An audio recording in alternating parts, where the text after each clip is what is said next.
Hello there, Chef T. Malfi here, and welcome to Plant-Based Made Easy. Today we're going to make an amazing dinner recipe. It's really simple, it's delicious. I think the whole family will love it. So let's begin. I'm going to make stuffed peppers today. These are edamame and quinoa and shiitake stuffed peppers. So delicious. I had to do a little bit of pre-prep, and all I did was I cooked my grain of choice. I'm going to use sprouted quinoa, but you can use anything that you want. And if this is your first time joining me, please don't be afraid to ask questions along the way and comment. I can see whoever's here. Hello, everyone. Thank you so much for taking the time out. Let's get started. So to make our stuffed peppers, the first thing that I want to do is make the filling inside of a saute pan right next to me. I'm going to warm up this filling, and then I'm going to stuff the peppers with it and pop them in the oven. So the first thing that I want is a little bit of olive oil or avocado oil. I'm going to use avocado oil today, like a tablespoon, not much more than that. You can also use coconut oil if you choose. And I'm going to add some sort of onion element. So I don't like to give exact ingredients as needed for each recipe. I want you guys to make it your own. So I'm going to use scallion, but you can use red onion, you can use yellow onion, whatever. Doesn't matter. You could use shallot. You could skip the onion altogether and just do garlic if you wanted to. Ginger, that would be great too. I think scallions work really well with edamame and shiitake, so that's why I've chosen this as my onion. I'm going to use the white and the green part. And now that my oil is hot enough, I'm going to throw my 3 scallions right in.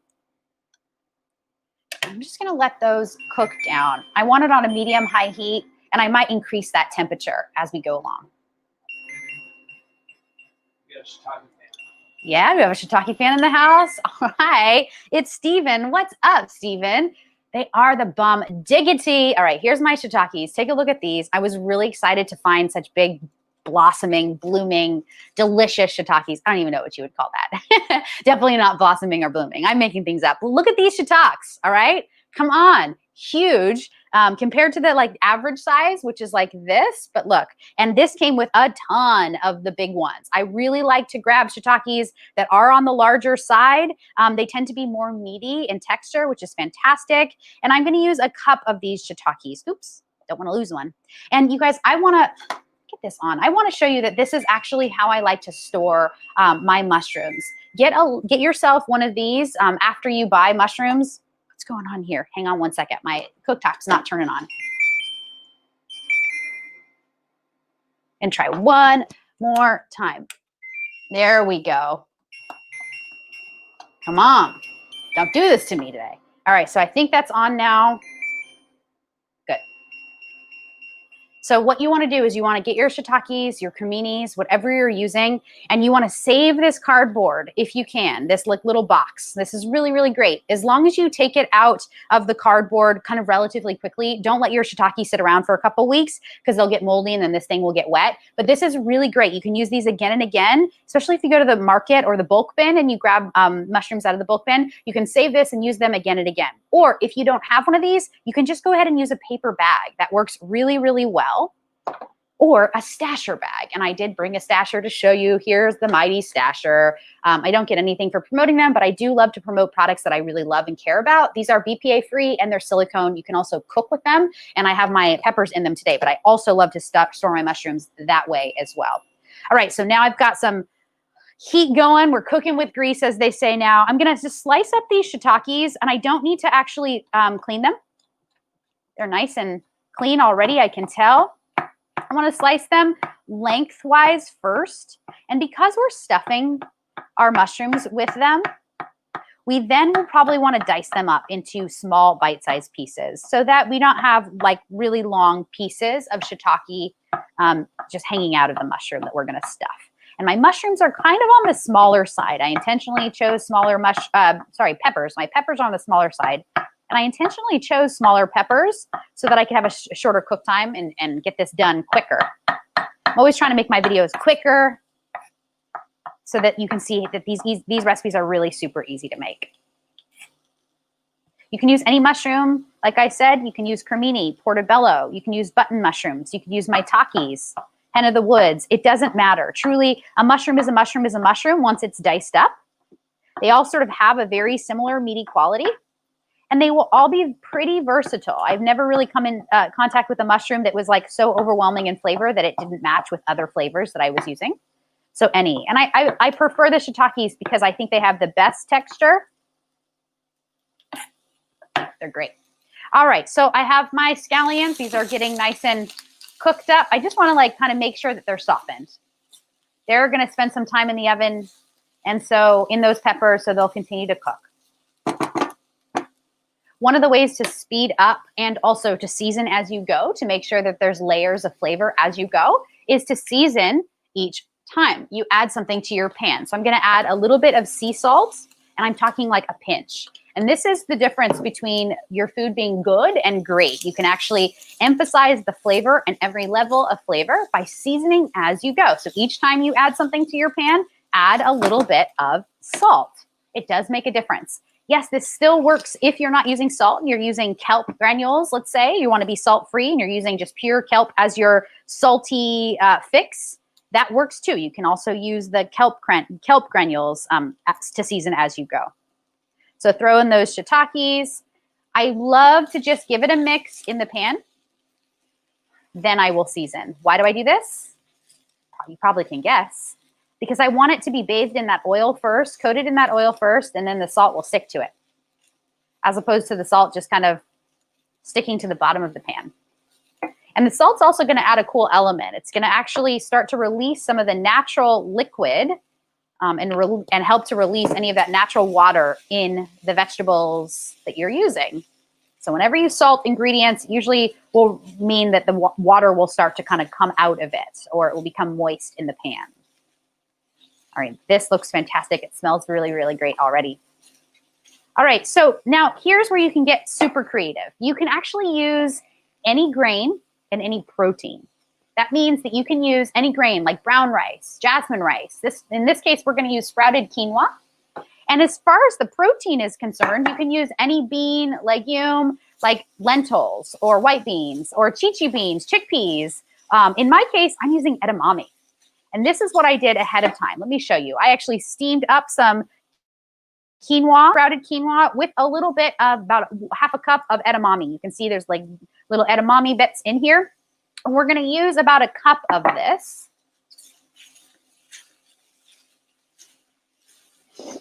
And I do want to pre-cook my my grain as well as my protein. Really important to do that. And I think I want to hit this with a little bit of freshly ground black pepper as well. Cool. Yeah.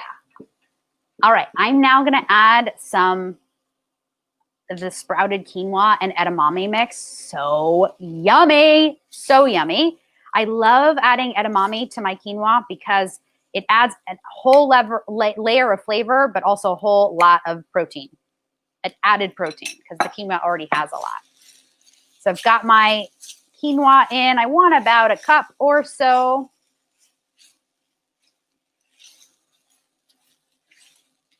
And remember, we're just heating this through. That's all we're doing. All right, that looks fantastic.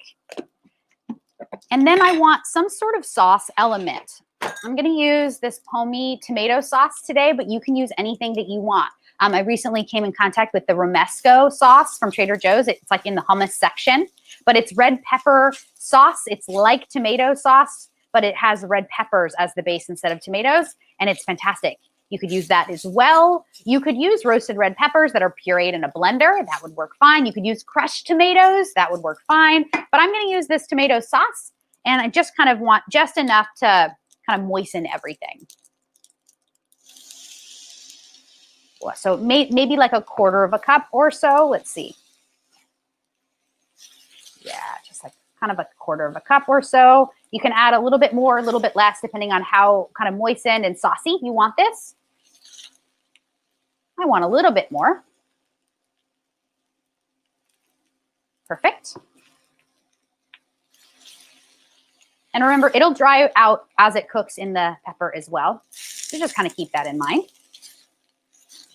And I want you to go ahead and preheat your oven to 375 degrees to get it heated up for those peppers. I'm going to do that now. And then the last ingredient that we're going to add, which is totally optional, but I have it, so I'm going to use it. Vegan cheese, vegan mozzarella, which I made last week, and I absolutely love. And I have just enough to get me through this recipe. So I have, this is my vegan mozz. You guys, it looks just like mozzarella. Let's do an overhead camera, Danny. Yeah, thank you so much. Look at this, right? It looks just like regular mozz. I keep it in this plastic, which is going to keep it from oxidizing. And I want to just grate some right into my mix here. So let me get a nice wedge. Come on, yum, right? And then just grate this right over. It melts just like regular mozzarella. It looks just like regular mozzarella. It's an amazing blend of cashews, water, kappa carrageenan, which is a really interesting sea moss vegetable that's powdered form, and it kind of is a gelling agent. Some filtered water, some sea salt, of course.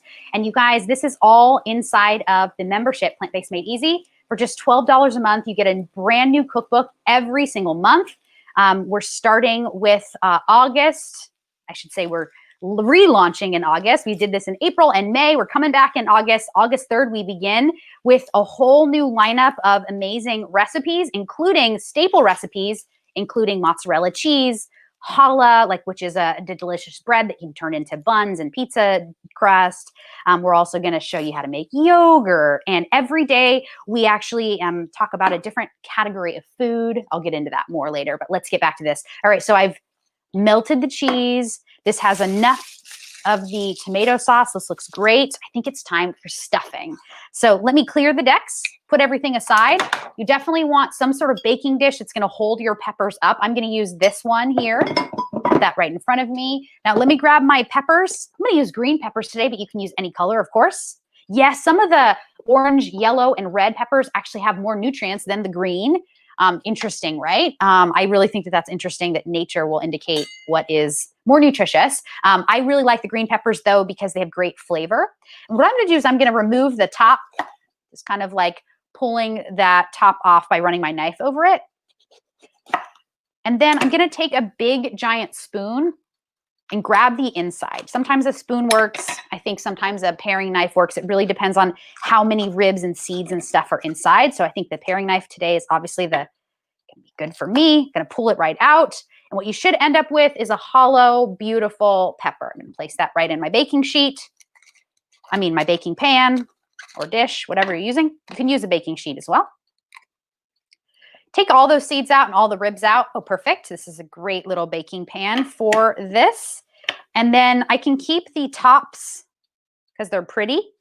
You use them in another recipe. I can throw them in a salad, or I can actually cook them on the side of this dish, this baking dish. And I think I'll do that. I like to actually serve the stuffed pepper with the top on it. All right, so I'm going to grab my pepper. You can use any color. It would be so pretty to do like a whole platter of these with yellow, red, orange, right?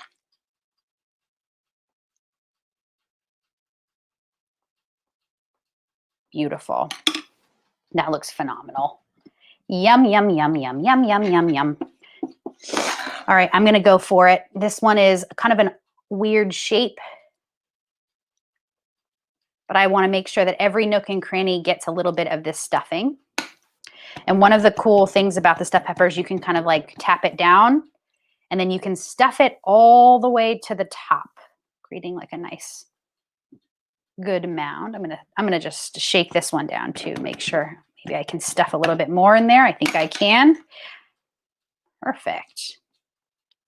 All right, these are going to go into a 375-degree oven. It's going to take about 15 minutes or so in my toaster oven. For you, it probably will take about 30 minutes. This is going right in. Why different? What's that? Why different for you and me? Because mine is right next to the heating element, whereas yours is going to have much larger surface area to travel around and through. So my toaster ovens actually probably work a lot faster than your large standard household oven, which takes a long time to preheat, and it takes a lot longer to circulate all that air throughout. Does that make sense? So this is good. This filling is also fantastic just as is. I just want to taste a little, right? It's really good. Oh, I love those shiitakes. It's like they're so tender. They're super flavorful. I can enjoy the filling just as is, maybe for a second meal as a side dish for another lunch or dinner. All right, I'm really excited. I want to thank you, Danny. If you learned something here, give me a little like at Chef Daniela Malfitano, which is where you're visiting me here on Facebook, or if you're visiting us on YouTube, it's Plant-Based Made Easy. And I really wanted to share with you guys our new August calendar. I'm super duper excited to share this with you. I'm going to grab it here. This is our amazing summer lineup, August 2020. We are relaunching Plant-Based Made Easy and the membership. And here is everything that you will get within the cookbook. So this is the summer menu. I'm bringing it to you. All right. So on breakfast, we do, on Mondays, we do breakfast. On Tuesdays, we do lunch. On Wednesdays, we do dinner. That's why I'm doing dinner today. Thursdays, I leave for snacks. I love talking about snacks and how you can enjoy snacks even on a plant-based vegan diet. And then Fridays, we reserve for our sweets, our desserts. So starting next week, we're going to begin with blackberry pancakes. It's all summer food, so I'm going to use really delicious blackberries and lemon. Tuesday, we're going to do a spicy brown rice broccoli bowl. Fantastic. Dinner, we're going to do our tempeh tacos, which are really, really great with an avocado sauce. On Thursday of next week, we're going to do summer veggie and herb rolls. We're going to show you how to roll these. This is a great opportunity for kids and families to do together. Really great for like companies to do together too. I've been doing a lot of corporate wellness work, and so a lot of hands-on activities. Consider that for your next corporate gathering. And then for Friday, we're going to end with a pina colada chia pudding. Oh my gosh, it is so good. Yesterday, I mentioned that sometimes I even use not so classic ingredients to make certain things. For instance, if you look at next Friday, the 14th, I'm making unbelievable avocado brownies using my favorite food in the world, which is avocado. I'm really excited to showcase this one. It's going to be an amazing opportunity to explore all of these plant-based dishes, everything from breakfast to sweet and everything in between. And what I haven't featured here on this calendar is two other elements that you're going to get beyond what's here, which are staple recipes. That's what I mentioned earlier. Those are things like bread, yogurt, cheese, and milk. I'll show you how to actually make these at home because it is a lot simpler. You're going to save a heck of a ton of money, and everyone in your family is going to enjoy it because it's fresh, super fresh food. You know what's going into it. You've made it. And I really want you to know it's easy. It doesn't require a whole lot. So that's what's not on here. What also is not on here are our weekly grocery list. So not only are you going to get a free cookbook, but you're also going to get a grocery list every week so that you can actually prepare all of these items by going to the market or ordering your food to be delivered, all of your ingredients to be delivered so that you can cook with me. So if you see a recipe on here that looks interesting, consider joining me. This is going to be our live calendar of events for Plant-Based Made Easy, the show. This right here, I'm going to be following this amazing schedule. I'm just going to reveal it. For those of you who are on my newsletter, you received this morning. If you'd like to join, sign up for my newsletter, you will also receive this in the upcoming months. So consider joining for not only Plant-Based Made Easy, the membership, which is only $12 a month. That's a whole new cookbook every single month. It is a month-long recipes for your household, grocery lists, amazing staple recipes, and so much more. So consider joining me for that. It's an amazing investment of your time, and hopefully you'll join me on live and we can cook together. I also wanted to showcase during this time as this cooks for about 15 minutes, I wanted to answer a question that I've been receiving, which is, what is a balanced plant-based plate? Let's get into that for a second. I really want you guys to know and feel like you know what a balanced plant-based plate is. Excuse me while I take one little sip of water. It's hot in here. There's a lot of like debate around, oh, well, if I'm not eating meat, or if I'm not eating dairy, or if I'm not eating the normal amount of salt, sugar, and oil, well, what the heck am I going to eat, right? How am I going to learn how to create another balanced version of my plate that's different, maybe different than the one that I'm used to eating, that my doctors have always told me, that the USDA, my plate, USDA food pyramid, have always told me to eat. Well, they've recently just like kind of looked at this My Plate, which is the government's version of a balanced plate, and they've adapted it for plant-based. So let me go ahead and show that to you. I think that this is really, really cool, and it's interesting to kind of like get this. Yeah, I think that's going to be it. Yes, here it is. You sort of get this and see it on the actual plate itself. So here is plant-based eating in a nutshell. Here's what a balanced plate looks like. I really love this version of it. Why? Because it's not just the food on the plate, but they also give you access to dessert. So they have a little dessert there, which is fruit or a delicious dessert that's simple right at the top. And then they also mention that you want to stay hydrated with either water or tea. Those are some of the things that you can enjoy throughout the day to kind of keep yourself feeling hydrated. I want to have you guys opt in for herbal teas throughout the day because that's even going to keep you more hydrated. But let's talk about the middle, the plate itself.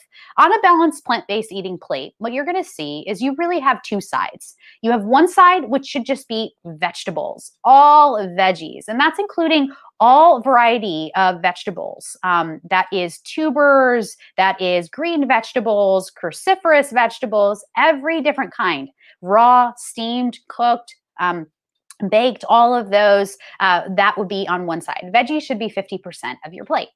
Now, the other part of your plate should consist of a combination of protein, starches, yes, it has its own category, and fats and oils. And those are even things like nuts and seeds. So let's begin with protein. Those are plant proteins. That's including beans, legumes, pulses, even grains. And you can even consider part of your protein dark leafy vegetables, things that actually are very protein rich that you don't even think about.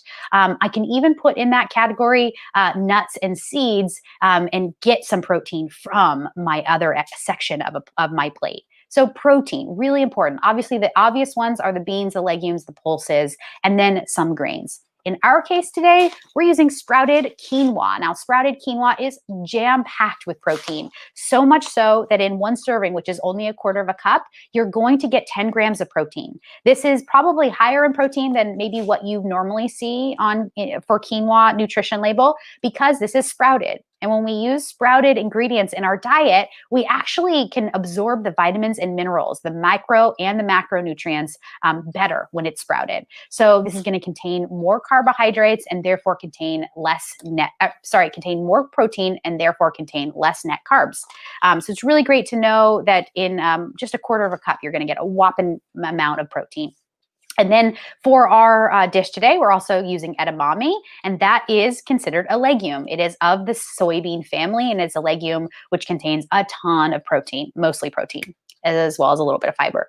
And then the next would be our starches. And this includes sweet potatoes, regular potatoes, whole grains, bread. It also contains tuber vegetables and things like that that are actually starchy.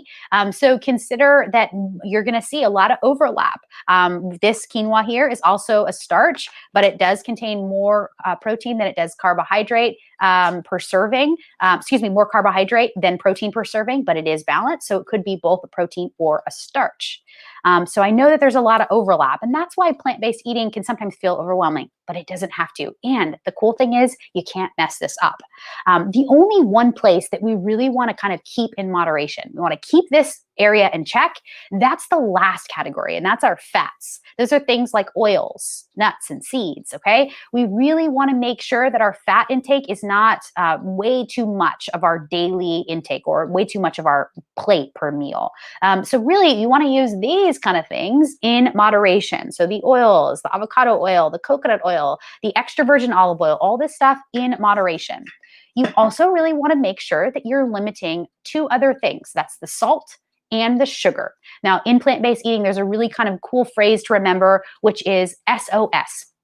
You can eat all plant-based foods without restriction, but you want to really moderate your SOSs. Those are the salts, the oils, and the sugars. So those are the other things that you want to keep kind of in check. You don't want to overdo it on the salt, oil, and sugar. And for every body, every single body is a little bit different. So I can't necessarily say, well, what's the right amount of salt or sugar for me or the right oil for me? It's a lot of experimentation. So start with getting your fruits, getting your vegetables, getting your protein, getting your starches, including your whole grains, your potatoes, your sweet vegetables, your tubers. Get your hydration in, your water, your tea, whatever it is to enjoy the process of drinking a lot of water or tea. spruce it up with herbs, with fruit, whatever you have to do. And then enjoy your fats in moderation. But remember, things like whole food fats, like avocado, like almonds, walnuts, macadamia nuts, whole seeds, whole nuts, like hemp seed, flaxseed, chia seed, those we also can enjoy without restriction. So the only things you really need to restrict are, or keep in check, I should say, really, we're not restricting anything, but really just keep in check at a good, healthy level, the salt, the oil, and the sugar. Those are the highly processed foods. But things that are low processed or completely not processed, the whole foods, you're good to go. You can eat those sort of without restriction. I love this phrase, ad libitum. It's the Latin phrase that doctors will often use after writing a peer-reviewed scientific research study about nutrition. Well, they'll come to a conclusion about food, and they'll usually write at the end, you can enjoy this food ad libitum, or without restriction. So I always love reading that and kind of like hearing that word. It makes me feel good knowing, okay, there are some foods, a lot actually, many whole foods, most of our whole foods, all of our whole foods. What I meant to say is most of the foods that we eat, hopefully if they're whole, we can eat and enjoy without any sort of restriction or diet mentality whatsoever. So I really wanted to offer that to you. I hope that was helpful. Just a couple cool little facts on the bottom, which I really like. Cool tips for eating. Eat slowly and stop eating when you're about 80% full. Really good rule of thumb. Why? Because your body will catch up to your mind. So if you think you're about 80% full, stop eating. Give yourself about 5-10 minutes, 15 minutes if you really can. And if you're still hungry, have a little bit more. But if you're not hungry, you know that your digestive tract, your belly has caught up to your brain, and it's sending a signal that you are full. You don't really need any more food. And if you need more food in 2 hours, have a delicious snack like an apple with nut butter or some delicious healthy snack. Choose mostly whole foods with minimal processing. We've just talked about that. Yes, yes, yes, yes, yes, all day. Choose local or organic foods when possible. Absolutely. I often talk about it here. If you want to learn more about conventional versus organic, keep tuning in. Take your plate outside and eat in the sun for extra vitamin D. I love this tip so much. It's so helpful, especially with warm weather now. You can do that. Enjoy a little outdoor backyard or patio al fresco dining right in your home. If you have the capability to do that and the space to do that, do it. It's really great. After the meal, freshen breath with a piece of vitamin B12 gum. This is kind of silly. I don't even know where you would find vitamin B12 gum, but I love the idea of actually freshening your breath. Go and rinse your mouth out. They say that actually I don't do this after I eat, but at the end of the day, if you actually use a tongue scraper to scrape your tongue, kind of a weird thing that we're talking about this right now, but it's so true. When you scrape your tongue on a daily basis and that becomes part of your oral hygiene, you will actually crave the next meal. You won't be stuck on what you ate last. They say that if you actually don't use a tongue scraper and you're feeling like you have this like sugar dragon or this addiction to thinking about whatever it was that you ate last, let's say you had a piece of blueberry pie and you can't stop thinking about it, if you scrape your tongue and use a tongue scraper, you will actually remove any sort of like memory or leftover bits of the food from your last meal, and you will sort of like clean the palate again. You'll clean the palate and your body will naturally become hungry for the nutrients that it needs. So your body will actually be able to tell you, as opposed to any blueberry pie still on your tongue that's like giving you the sugar dragon, it's begging you to have a little bit more of sweets. Does that resonate with you? I hope that it does. I didn't believe this until I tried it myself. When I became an integrative nutrition health coach, there was a part of the program that talked about oral hygiene and how it's related to digestion and our hunger cravings. And I was like, there's no way this can't be connected. And I finally, for 2 weeks, I tried it, got my little tongue scraper, love it so much. I use it every single day, and it really helps my body to like have a clean slate to start fresh every single meal. All right, the next thing is follow your hunger cues. We're just talking about this. This is all related, right?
Okay, we're still live.